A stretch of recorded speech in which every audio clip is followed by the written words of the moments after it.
Yo guys, welcome back to Botani Flora. Siap nih siapin kopi atau teh buat nemenin kita eksplorasi 4 terobosan bertani di perkotaan.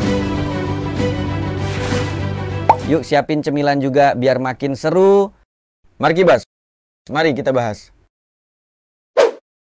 Kali ini kita akan membahas bagaimana cara memanfaatkan lahan sempit di kota untuk berkebun. Kita semua tahu di kota besar lahan sangat terbatas dan rumahnya pun berjejeran rapat, membuat udara jadi pengap dan sumpek banget pastinya.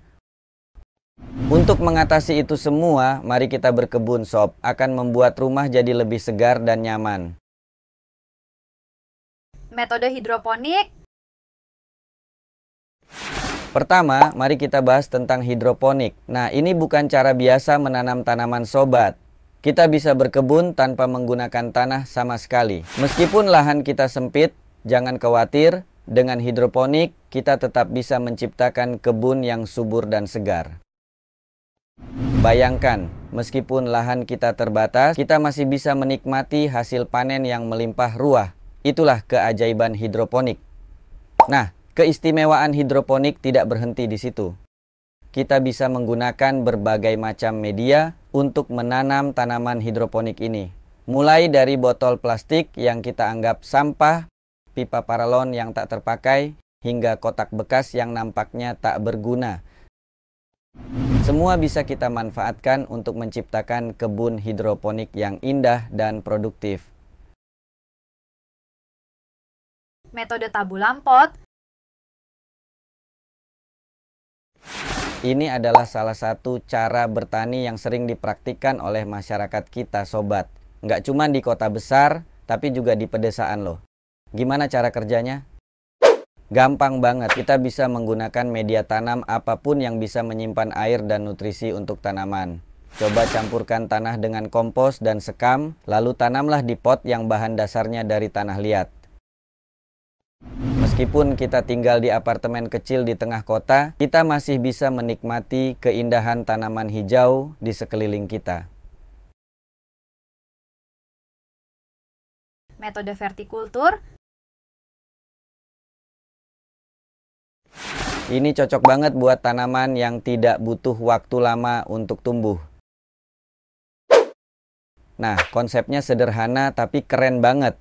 Kita bisa menanam secara vertikal, artinya tidak perlu lahan yang besar. Modelnya juga beragam, bisa digantung, ditempel di dinding, diletakkan tegak, atau bahkan di rak-rak khusus. Dengan vertikultur, kita bisa memanfaatkan ruang vertikal yang ada di sekitar kita. Bayangkan saja, tanaman-tanaman hijau bisa menghiasi dinding atau balkon kita dengan indah. Tanpa perlu tempat yang luas, kita masih bisa menanam banyak tanaman dan membuat lingkungan kita menjadi lebih hijau dan segar. Jadi, yuk coba praktikkan vertikultur di rumah kita. Terakhir, metode aeroponik.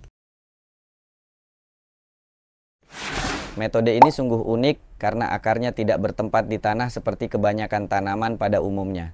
Akarnya justru digantung di udara loh. Emang tanaman nggak bakal mati? Tenang aja sobat. Jadi nggak perlu khawatir.